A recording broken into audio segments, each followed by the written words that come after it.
Hello, my name is Geogen and welcome back to World of Tanks. Today I am reviewing the Oni for you. This tank is tier 7, it's a heavy tank and it belongs in the Japanese tech tree. Now this tank I believe is the biggest in the game. It weighs 100 tons. It's not the most heavy tank in the game, but by sheer size it is the biggest. It's slow, has thick frontal armour with weak spots. The side armour, again, pretty weak and very tall and flat. But the rear armour is also quite strong. It's a bit of a trait with Japanese heavy tanks, up to tier 8 I believe. So, to begin with, we'll look at the stats on tanks GG, as I've moved my crew to the next tank, the O-Ho. So here we have the Oni alongside two other tier 7 heavy tanks, the T-29 and the Tiger 1. The Tiger 1 and the T-29 both have their fully upgraded configurations, as do these two Onis, but the Oni here in the left has the 10cm experimental gun, and this one here has the 15cm howitzer. Just to say, that's my favourite choice of gun, but it depends what you like in the tank. Anyway, this DPM is kind of a bit warped by the fact that this is high explosive rounds here, 2475 DPM. Doesn't work like that because you do 910 average damage with these high explosive if you penetrate your rounds, which you do sometimes, not often, especially against heavily armed targets like T-29s and to some extent Tiger 1s. They're not going to be penetrated from the front. With 75 penetration on the high explosive.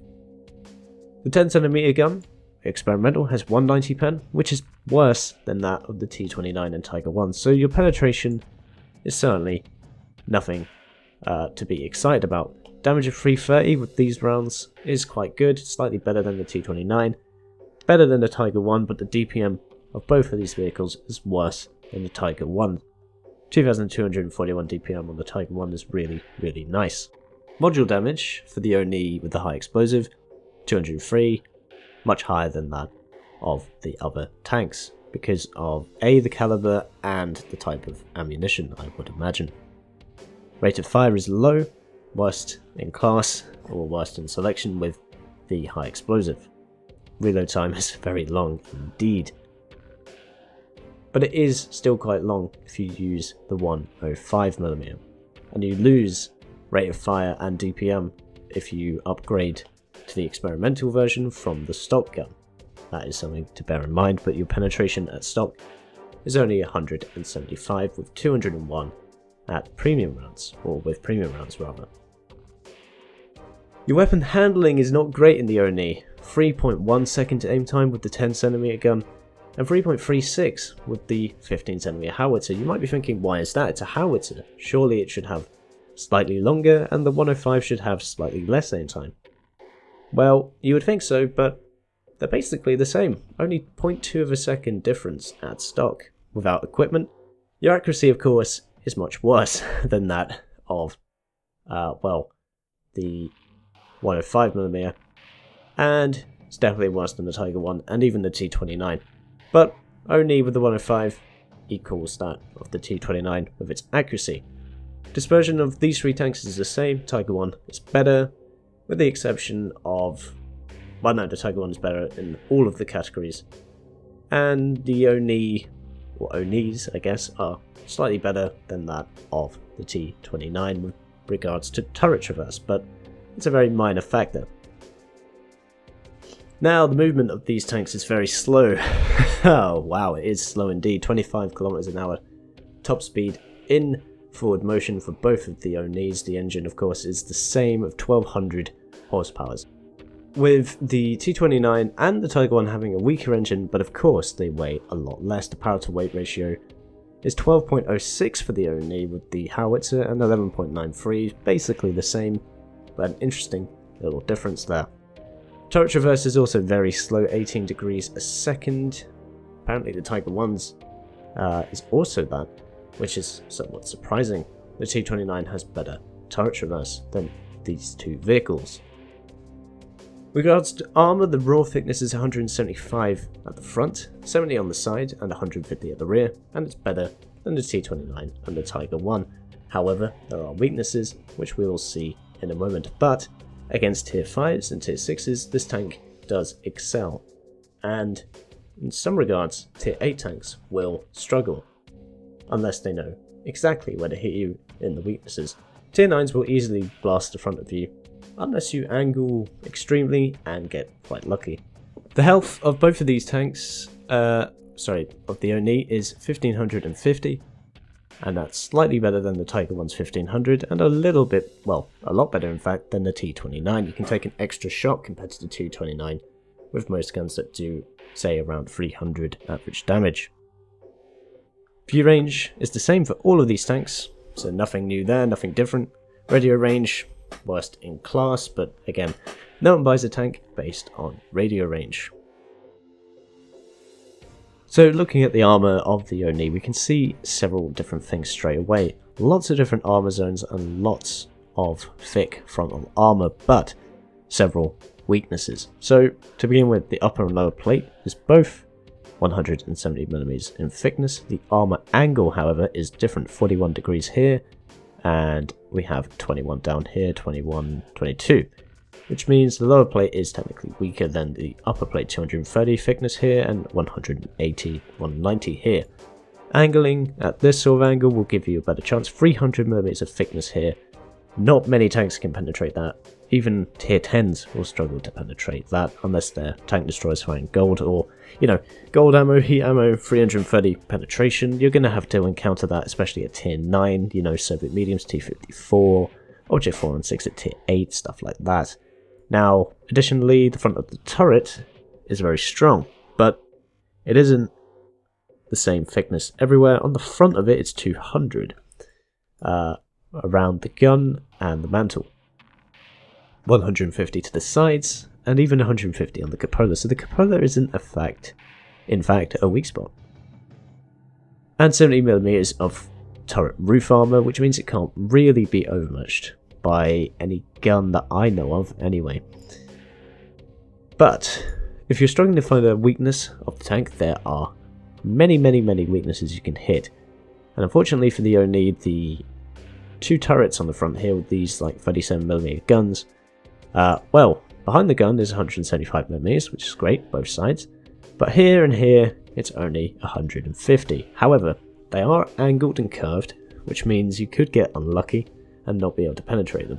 See here, if you strike the armor there, it is a 310mm effective angle, which means you're not going to pen it. But if you hit it, say here, 160, especially on the left side of each of the guns, so as you're facing it, you can penetrate it, well, have a better chance of penetrating it as it is flatter. Additionally, we have two steps here, and this is a problem with other Japanese heavy tanks, Oho, and I believe the Type 4 and Type 5 have this problem as well at tier 9 and 10. This is 150mm thick, again like the turrets on the sides, and they're quite flat. This is a better shot to take, especially if the Oni is angling like this and the gun is pointing towards you. If I can get it down, there we go, roughly. And it's the same on this side. Big old weakness on the side, of course, 70mm of armor. But down here we do have spaced armor with this like side panel on both sides, so be careful there, because if you strike that armor, you know, it's still going to be quite thick. However, if you're playing an Oni, you don't want to over angle, as then the side becomes very buttery. Turret armor, well, it's quite difficult to pen, especially if they're angling like this in, you know, gun depression, which is actually quite good on this tank in certain places, or most places, just not on these two turrets here. It's 250 on the sides, you know, 200 here. You could pen it there if you're lucky or have a good accurate gun, and especially if you're high tier, you're going to pen this tank quite easily. Oop, accidentally dragged that across the screen, never mind. The back is 150mm, which is flat, and you can pen that from pretty much anywhere, unless they're angling and, you know, sort of reverse side scraping, which is possible in this tank. And then you may get unlucky. It does only go up about 30mm at this sort of angle, but I've done it myself, where I've hidden the back of the vehicle, or tried to at least, and I've bounced off the back sometimes. Not from higher tier opponents, of course. That is very unlikely. Now, I talked about gun depression very briefly, but what Tanks GG shows you that the game doesn't is the guns have different gun depression over the front.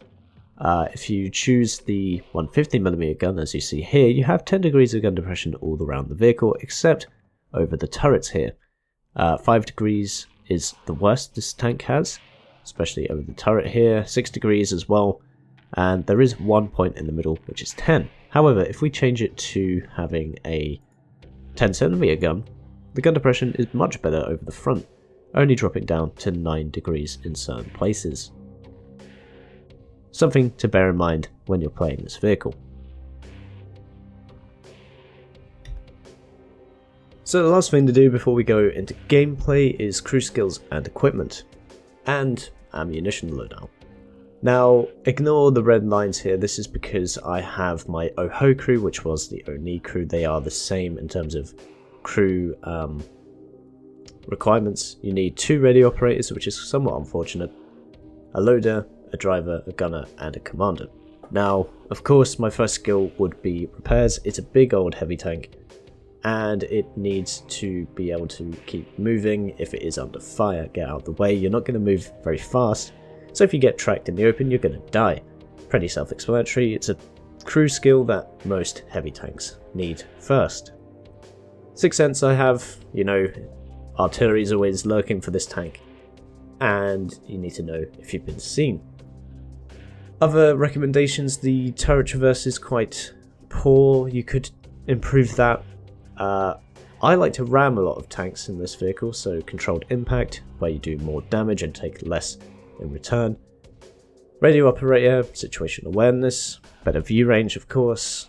My gunner has snapshot. Sometimes you can't fully aim the gun, so therefore you're going to have to snap, and having this means likelihood of hitting, especially with high explosive splash damage, is higher than if you didn't have it. And of course I have firefighting. If I was to swap these skills out, I would get Bros in Arms, of course. I don't recall being set on fire or ammo racked in this vehicle too much, as in ammo rack detonations. When you do get ammo racked, it sucks because the reload time doubles. As for equipment, I don't have any on it at the moment because I'm, again, using it for the OHO. So if we look at the OHO, it's going to be the following. We have a large caliber tank gun rammer, ventilation, and lastly, enhanced gun laying drive. Now, my ammunition choice is pretty much the same, but for some reason I carry 5 more heat rounds on the ONI, and I believe this is because the likelihood of facing targets with 150mm of armor or less is probably likelier than that of the OHO. Of course, I generally use the HE rounds, as those do deal with most targets just fine. But with that out of the way, we can now look at some gameplay. So here we are in the ONI for the first game. It's a tier 9 battle. We're tier 7 obviously, so that means we are bottom tier, and bottom tier heavies generally don't do very well. Well, if you play them in a certain way in tier 9 or, you know, bottom tier matchups. The heavy tanks tend to struggle due to their lacking mobility. Their armor, main of their 1 assets, is usually redundant, but if you play it a little more carefully, you can do significant damage to enemy vehicles, especially with high explosive rounds like on the ONI here. Now, in the earlier part of the review I talked about how you can use the 105mm gun. I have 2 review replays rather, but none of them, or neither of them, have that gun involved because I just think it isn't as fun to use. It may not be the best in terms of gun ballistics or penetration or whatever, but the high explosive is more interesting on this tank, and most of the Japanese heavies as well, other than say like the OI experimental, but that's down at tier 5. Anyway, we're on Windstorm. We go into the town, of course, as you can see. on the minimap. There's a big old town in this map, and it would be foolish of us not to go here, as we are slow and large and vulnerable to enemy artillery fire. Although saying that, artillery can still hit us when we're here. Now I thought I'd try side scraping, or reverse side scraping around this corner so I can use my gun depression fully, as we talked about those two turrets on the front do have a bit of a problem. Now the way I'm angling is wrong currently, it's way too flat, and the side armor is only 75mm, or 70mm rather. Got that wrong again. But I'll try and correct it a little bit. I'm waiting for this M103 or something to come around the corner. I don't want to be there in the open against something like that. But I see this AMX 57mm gun, 1 second delay with 8 shells in the magazine for that. It does a small amount of damage, but it racks up very, very quickly. And if you've got your side armor exposed, that gun will go straight through you. So I push up a bit, still worried about that M103, he's side scraping, he's waiting. I got spotted, he fired at either me and just missed, or someone behind us. Here comes that 1357, he's dead. Oh yeah, I do really love this high explosive. 642 damage done, and 3 critical hits. That is always nice to see. This is patch 9.17 by the way, hence why the markers are working. T-34, relatively good armor, but we still do 270 damage. Unfortunately, he hits us in the front turrets, I believe. Let's see, yes, he struck us here and from a side angle, making this bit much weaker than it actually is, which is normally 175. But then again, that T-34 is tier 8, and it has probably one of the best guns for sheer penetration at its tier 248 penetration on the T-34. So we kind of return to our original position, but I don't think we're going to get much done here, so I decide to move forward and see if I can get some side shots on anything, including that T-34, or that 1390, who looks much nicer. That was a bit of a weird shot, but it still goes in for 476, taking him down, and another 3 critical hits, like his the 57 tank before. All AMXs have pretty poor armor, 75 penetration, can go in easily, and look at the back of a Batchat AP. 791 damage. That could not have been timed more perfectly for me and badly for him. I was just about to finish reloading. He comes around the corner, presents this big old engine, and penetrated very easily. And the back of a T-29. 545 damage. Wait for the shot. Is he going to come back? Oh yes he is, and the shell guides itself nicely into the back of that engine for another penetration of 545 damage. And that's 4 kills for the Oni in a tier 9 game. We didn't hit any tier 9 targets, I don't think, but this HE is really, really nice, especially if you can just pop out, fire, and then get back into cover, as you should do with long reload guns. But we'll move on to another aspect of this tank, and that is when it's top tier. So here we are with the Oni, but this time top tier, and we are in very, very nice matchmaking. Couple of things to note though. There are free artillery in play, which could be problematic for us because of our slow speed, and you know, we're top tier and therefore a big priority target for these artillery. And secondly, we've gone back to patch 9.16 in this replay, and everything is bugged with regards to the percentage bars of all of the friendly and enemy vehicles. You can see it's just a black line. I've tried uninstalling and reinstalling. It's just bugged for me, but it's probably due to XVM. Anyway, doesn't matter, we can deal with it regardless. Maybe I'll just have to try and remember every single tank's hit points instead. So, reached our top speed of 25 kilometers an hour, obviously, nothing special, but you're just going to have to put up with a sluggish speed, and especially if you're going to persist with this line, because it doesn't get any better with the O. I am definitely not with the Type 4. I think the Type 4 only has 20 kilometers an hour top speed, or 25. I think it got buffed, but I think it used to have 20 kilometers an hour top speed, but it might still do. I've not actually played it at Titanfall. Anyway, I'm digressing a lot. We've made it into the town on Himmelsdorf, and now we're getting into some cover. Hopefully some targets will pop around this corner, and then we can pump shells into them. Longish aim time, as we said, but if you just let it aim, and sometimes you might get lucky and do some splash damage anyway, even if you don't hit the target. Crawling forward here, seeing if we see anyone pushing into the middle. There's a T-34 there. Looks like he's on a third HP. And we managed to pick up the kill, 281 damage. At least that part of XPM is not broken at the top there. Anyway, that was a relatively simple target. Very stationary, fully aimed shot, and not too far away. Oh, on the other hand, we can't see him, so we're not going to waste that shot, especially because this has a 19-second reload time. T-150 looks like it's stock, has about 830 hit points, I think. And we take off his tracks. Hopefully this T-40 can do some damage to him. Fortunately, he seems to be getting his arse handed to him. Anyway, aim at the turret this time because it is weaker. Possibly knock out the gun and any crew members. Take off another third of his hit points. Bounces return fire. I feel pretty much invulnerable against him. That KV-2 on the other hand can damage me very easily.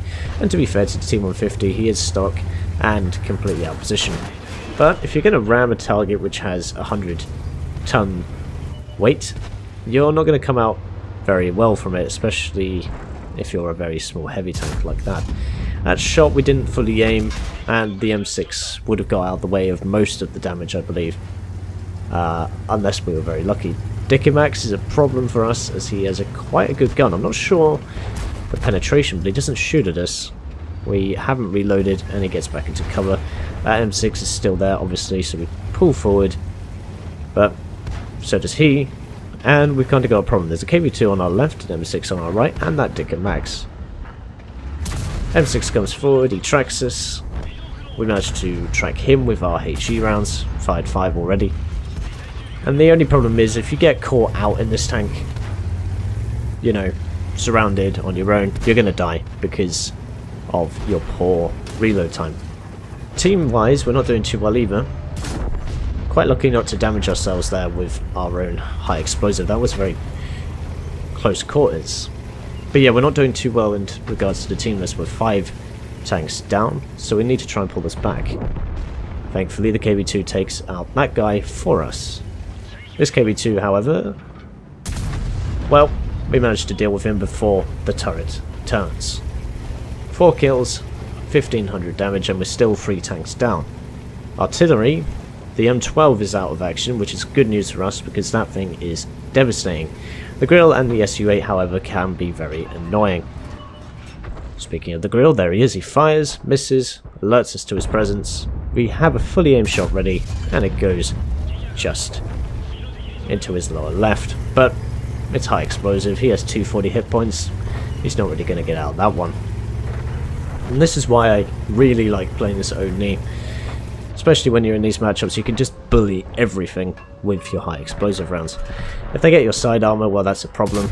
And that was a surprising hit for me, considering the, you know, 0.54 accuracy of this gun. It does get better on the OHO, obviously. But I find the OHO a little more difficult to play due to the turret placement.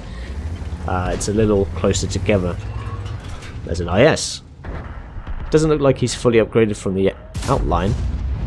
And we managed to take off 300 hit points with another one of these trusty high explosive shells. SU-8 makes himself known to me by appearing behind. M4 the M4A3E2, the E2 is using the 105mm on his tank and firing high explosive at me, but it's not really doing a huge amount of damage. He misses that shot. Look at this tank graveyard here. It's just 1, 2, 3, 4, 5, 6, 7 enemy and friendly vehicles here. We bounce a shot from his high explosive. This armor is very, very thick indeed. The SU-8 is coming behind us. We are 2 versus 3 now, was 2 versus 4. SU-8 is reversing. His gun is not facing this way. Cromwell bounces And for a 3-2 Traxxas, Cromwell bounces again. We repair, or rather heal one of our crew members. I didn't see he got knocked out, but we're bouncing another HE round and another Cromwell round. This guy shows us his side, we get a really nice hit on him. Up to 2,800 damage done, 7 kills. And because this is encounter, most of the tanks went into the town, or congregated here. Anyway, 67 damage done by him, we're still on half HP. This tank has a lot of HP, that's something that is one of its distinct advantages, and the frontal armor is good enough to absorb high explosive rounds from 105mm guns. However, that SU-8 is charging into us, and that's just going to hurt really bad. Oh, he hits us for 400, it could have been worse. But he tracks us as well, he's getting around our side, and our turret traverse is too slow to deal with him. Thankfully, our tracks repair, and we manage to trace him round in time, picking up our 9th kill, and just as Cromwell left. We need to help our AT-15A, however, as he's on very low HP, and the Cromwell, I believe, has tracked him and got his side. Unfortunately, we're too slow to get round, and we hadn't reloaded. Cromwell is about to escape round the corner, so we aim and snap him. Managed to pick up our 10th kill, 3,700 damage, and that was pretty hectic for the own knee, especially because we were surrounded by several enemies at once. Much faster mobile vehicles, but we still managed to win the day and deal a respectable amount of damage, even though this was tier 7 matchmaking. But you saw in tier 8 and tier 9 games this vehicle can do enough with its high explosive and ram vehicles as well. So we'll look at the post-game stats for these two games and then conclude on the Oni. So the first game we had was on Windstorm. We had a first class game, Bruiser, Fighter and Fighter Effect medals, 45,000 credits earned and 3,642 experience, times 2, first win of the day, and secondly a premium account. We came second on damage, 2,700, 4 kills equaling that of the Conqueror, and a little bit behind in base experience, but for a tier 9 game I thought that was pretty good at 1,214. 5 shots fired, 5 hits and 5 really nice high explosive penetrations on several different targets. Very quick game, 5 minutes in total. But the more interesting game and the more brutal game was the second one on Winterberg. I called it Himmelsdorf, I think, in the match for some reason. It's Winterberg. And we got an Ace Tanker, Hand of God, Bruiser, Duelist, and Fighter Effect medals, 57,000 credits, 5,184 experience, again times 2 first win of the day, premium account. Lots of damage, lots of critical hits, which is 6 critical hits to that guy in the T150. Probably gunner, driver, tracks, gun, all kinds of crap that went kaput for him, and well, we did a lot of damage for a lot of these vehicles. Team score 3,700 damage, top of the team on kills, damage and base experience. 1,700 base experience was really, really high for this vehicle for me, and for probably quite a lot of you. I've never achieved that score with this vehicle before. Probably never will again. That matchmaking was perfect and the artillery didn't target me. 15 shots fired, 14 hits, 14 penetrations, surprisingly good accuracy, 1 hit the wall next to the M6, so not 100%, but this gun is a bit unwieldy sometimes, but we managed to get the majority of the shells on the target, doing some really nice damage, 3,700, 19 hits received, only 6 went in, some of which were high explosive rounds, of course, from that artillery. We only blocked 1,000 damage by armor. I do have another game where I managed to use this armor more effectively, but we won't use that this time round as the review will be too long. Maybe featured on the channel at some point. 10 enemy vehicles damaged and destroyed. Still made a profit of 34,000. We didn't need any of those heat rounds. We could have used them at certain points to deal more damage than we did, but I feel that those high explosive rounds did the work anyway. So to conclude, the Oni Tier 7 Japanese heavy tank. Is it the best tank at its tier? Certainly not. I think there are much better tier 7 heavy tanks, but if you want a bit of fun, if you like high explosive, then this vehicle is for you. It has poor mobility, it has poor side armor, it's huge, the artillery will love it, but it can use its weight, it can use its horrendously powerful howitzer, and if you want to use the 105mm gun, you can, but I wouldn't recommend it. It has a huge amount of hit points, rivaling some tier 8s. I believe the IS-6 has the same amount of hit points as this vehicle.